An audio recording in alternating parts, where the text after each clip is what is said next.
भारत की अर्थव्यवस्था दुनिया में तेजी से बढ़ रही है और तमाम कीर्तिमान स्थापित कर रही है। इस पर बातचीत करने के लिए हमारे साथ नीति आयोग के सदस्य डॉक्टर अरविंद विरमानी जी साथ में हैं। सर, बहुत बहुत स्वागत है आपका TV9 भारतवर्ष में। मेरा सवाल आपसे ये है कि भारत की अर्थव्यवस्था तेजी से बढ़ रही है, इसके बावजूद प्रति व्यक्ति आय और रोजगार के मामलों में हम पिछड़ रहे हैं।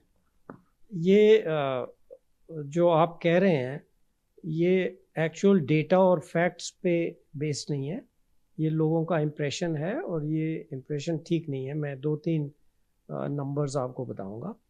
एक तो आजकल चर्चा हो रही है जीडीपी साइज और पर कैपिटा जीडीपी के कि ये इसमें कोई फ़र्क है, ये अलग चीज़ें हैं। तो लेट मी टेक जो आपका प्रश्न है उस पर हम अगर देखें पर कैपिटा जीडीपी को भी देखें, जीडीपी की बात फिर आएंगे।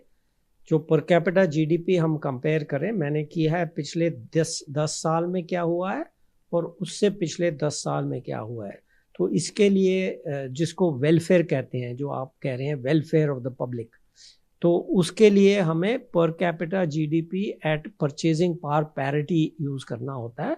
और इस कंपैरिजन को मैंने किया है और वो दिखाता है कि पिछले 10 साल में रफ पीरियड ले रहा हूँ, एग्जैक्ट भी बता सकता हूँ, 2014 से लेकर 2023 तक हमारी स्थिति जो है दुनिया में वो 11 रैंक्स इम्प्रूव हुई है और उससे पहले 10 साल में खाली 7 रैंक इम्प्रूव हुई थी।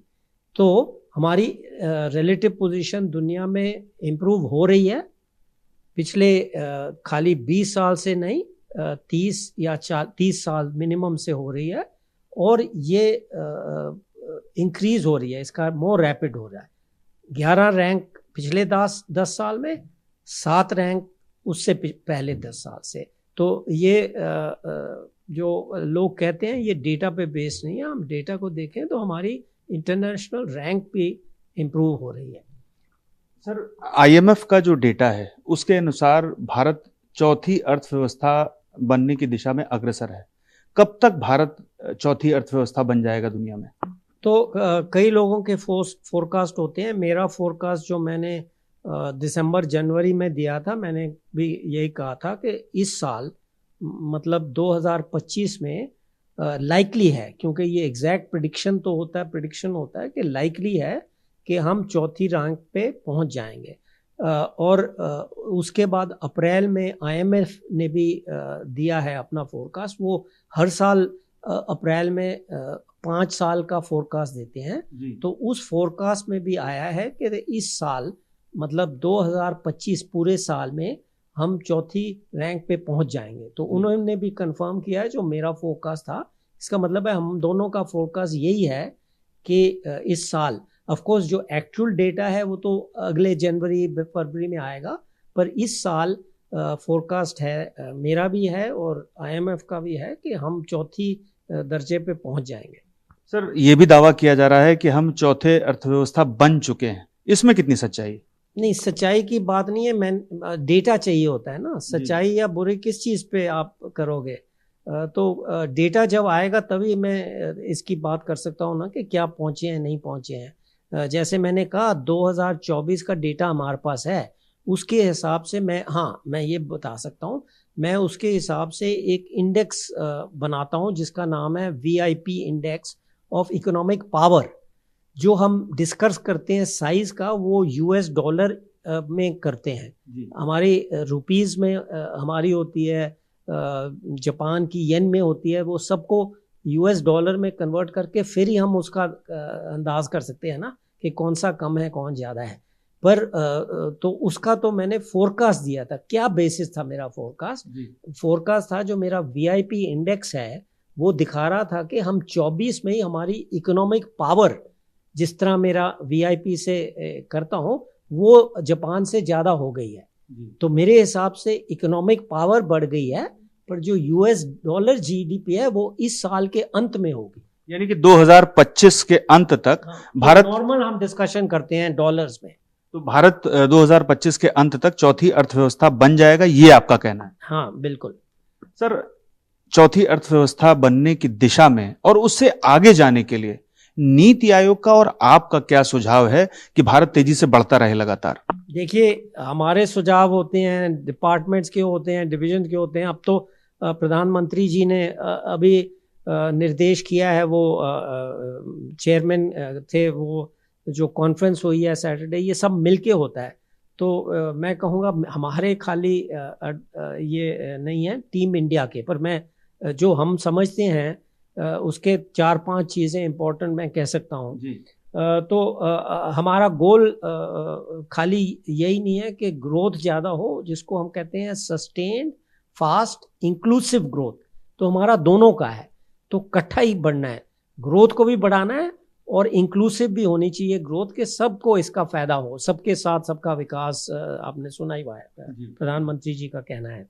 तो इसमें मैं 4-5 चीज़ें बता सकता हूँ, इसमें हज़ारों चीज़ें होती हैं, सब लोग इकट्ठे मिलके कर रहे हैं, पर मेरे हिसाब से 4-5 चीज़ें जो बहुत महत्वपूर्ण हैं इस टाइम पे। एक तो है बेसिक FLN, जो न्यू एजुकेशन पॉलिसी में है, फंक्शनल लिटरेसी और न्यूमरेसी, क्योंकि वो सब चीज़ का बेसिस है।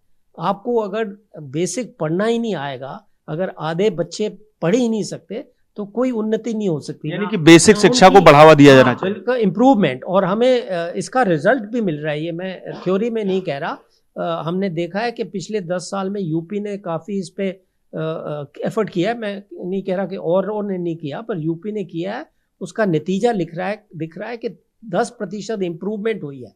समझ लो पहले 40% अगर पढ़ सकते थे, अब 50% बेसिक मिनिमम पढ़ सकते हैं। एग्जैक्ट नंबर अब मुझे याद नहीं है, पर इम्प्रूवमेंट 10% की हुई है। तो एक तो वो है। दूसरा जॉब स्किल्स, सबको जॉब स्किल्स कहिए। आपने सुना होगा, कहानियाँ होती हैं, इतने हज़ारों इंजीनियर निकलते हैं, पर 50% वो एम्प्लॉयेबल नहीं है, वो काम कर ही नहीं सकते जिसके लिए उनको ट्रेनिंग की है। इसका मतलब कुछ कमी है। तो जॉब स्किल्स बहुत इंपॉर्टेंट है, कि जो जॉब होता है, ऐसे जनरल एजुकेशन से होता है, उसकी स्पेसिफिक स्किल्स होती हैं। और मैंने काफ़ी ट्रैवल किया, आप समझेंगे नहीं कि अगर आप स्टिचिंग ही देख लीजिए, तो हाँ, उसका खाली हम जॉब स्किल जब सोचते हैं कि हाई स्किल, कि बड़ी हाई नहीं, लो skill, medium skill, across the board. और एक उदाहरण मैं देता हूँ आजकल, ये स्टिचिंग का, जो स्टिचिंग होती है, जो कॉटन की है, वो मैन मेड फाइबर से अलग है, और कोई और मटेरियल होगा, मिक्स्ड फैब्रिक होगा, वो सब अलग होती है। तो वो जॉब स्किल जरूरी होती हैं। तो ये दूसरी चीज़ है, तो सबको। और तीसरा है विमेंस पार्टिसिपेशन। अगेन, आपने कई बार प्रधानमंत्री जी को सुना होगा, पर ये बहुत इंपॉर्टेंट है, क्योंकि इससे हमारा लेबर फोर्स बढ़ेगा, तो हायर ग्रोथ होगी और इंक्लूसिव भी होगा। वही वर्ड, फास्ट इंक्लूसिव ग्रोथ। तो उस पर काफ़ी वो इन्वेस्टिगेशन हुई है, सुझाव आए हैं। 2 मैं आपको बता सकता हूँ। हमने देखा है कि बहुत इंपॉर्टेंट है हाउसिंग और ट्रांसपोर्ट का इंडस्ट्रियल वर्क से लिंक। तो वो लिंक बड़ी केयरफुली सोच के, जिन प्रदेशों ने इसका लिंकेज किया है, वहाँ पे लेडीज़ विमेन का वर्कफोर्स बढ़ रहा है। एक यूनिट में मैं गया था, उसमें जो असेंबली वर्कर्स हैं 85%, 80% से ज़्यादा फीमेल वर्कर्स थे। तो विमेन्स पार्टिसिपेशन इन वर्क। और चौथा, बस ये चौथा एग्जांपल दूंगा, कि हमें अगेन ये सब चीज़ें प्रधानमंत्री जी सब लोग कह रहे हैं, पर क्वेश्चन इज कि इसको कैसे बढ़ावा दें। जो कहते हैं ईज ऑफ डूइंग बिजनेस, तो कॉस्ट ऑफ इंडस्ट्री, मैन्युफैक्चरिंग, उसको कैसे इम्प्रूव किया जाए। कई चीज़ें चर्चा हुई हैं, कई हो रही हैं, पर ये काफ़ी बड़ा जॉब है। तो हम उसको कॉन्स्टेंटली देखते रहते हैं कि कहाँ पे कमी रह गई है, कहाँ पे इम्प्रूवमेंट करना है। सर, मेरा एक अंतिम सवाल है। चूंकि भारत पाकिस्तान के बीच जिस तरह की क्लैशेस हुए, और अभी एक तरह की जो नैरेटिव वार चल रही है, उसके बीच पाकिस्तान को IMF, वर्ल्ड बैंक और कई अन्य संस्थाओं ने फंड मुहैया कराया है। भारत को इस दिशा में क्या कदम उठाना चाहिए? देखो, IMF के अपने प्रोसीजर हैं। मैं तो यही बता सकता हूँ, मैं कब 2023 में मेरा टर्म 12 में ख़त्म हुआ था, उसके बाद क्या हो रहा है मुझे नहीं पता, पर उसकी मैं बात कर आपको बता सकता हूँ। वहाँ पे प्रोसीजर होता था कि हम किसी भी लोन पे अगर ऑब्जेक्ट करते थे, पहले उनका सजेशन होता कि आप उनसे डिस्कस करिए कि अगर किसी का भी लोन हो, अब XYZ मेरे को ग्रीस का हो, जैसे मैं जब था तो यूरोपियन कंट्रीज बहुत ले रही थी, ग्रीस ले रहा था, आयरलैंड ले रहा था, तो लोगों को ऑब्जेक्शन होती है एक चीज़ पे, दूसरी चीज़ वो कहते थे पहले उनसे डिस्कस करिए, अगर वो आपकी बात मान जाएंगे तो उसमें वोटिंग में क्या इशू आनी चाहिए। यानी कि भारत था कि अगर ये भी नहीं, अगर वो तुम यू आर नॉट सेटिस्फाइड, आपकी सेटिस्फैक्शन नहीं हो, तो आप वो बफ होता था, उसको लिख देते थे उस पर कि ये हमें ऑब्जेक्शन है। पर वोटिंग जब आती थी तो खाली एब्सटेन करते थे, वो जो आपकी ऑब्जेक्शंस हैं वो दे दो, और आप फिर रेज कर सकते हैं। जब रिव्यू होती है, लोन की रिव्यू होती है, उसमें फिर पूछ सकते हो कि आपने ये कंडीशनैलिटी लगाई थी, इन्होंने फुलफिल नहीं की है, तो इसको अब रोको। उस वक्त आप बोल सकते हैं कि आपकी कंडीशनैलिटी हैं, उसको आपने इन्होंने अमल नहीं किया है, तो इस लोन को स्थगित कर दो। तो ये बड़े प्रोसीजर्स हैं उनके, वो फॉलो करेंगे, करना है। यानी कि भारत को अप्रोच करना चाहिए इन संस्थाओं को और अपनी बात को रखना चाहिए। रखना पड़ा है, रखते हैं और रखेंगे, इसमें कोई मेरी सजेशन नहीं है, ये होता है। ये मैं भी करता था, जो मेरे बाद में आए हैं ईडीज आए हैं वो करते थे, अब वाले भी करेंगे। तो दैट इज द प्रोसीजर। ये नहीं हो सकता कि सब इंटरनेशनल ऑर्गेनाइजेशन हम जाके कहें कि हमारी बात मानो, ऐसे थोड़ी होता है। जो प्रोसीजर्स हैं उनके हैं प्रोसीजर्स, और उसके हिसाब से करना पड़ता है। हमसे बात करने के लिए बहुत बहुत शुक्रिया। तो आपने सुना नीति आयोग के सदस्य डॉक्टर अरविंद विरमानी को, जिनके मुताबिक देश की अर्थव्यवस्था आने वाले इस साल के अंत तक चौथी अर्थव्यवस्था बन जाएगी, और भारत को अप्रोच करना चाहिए।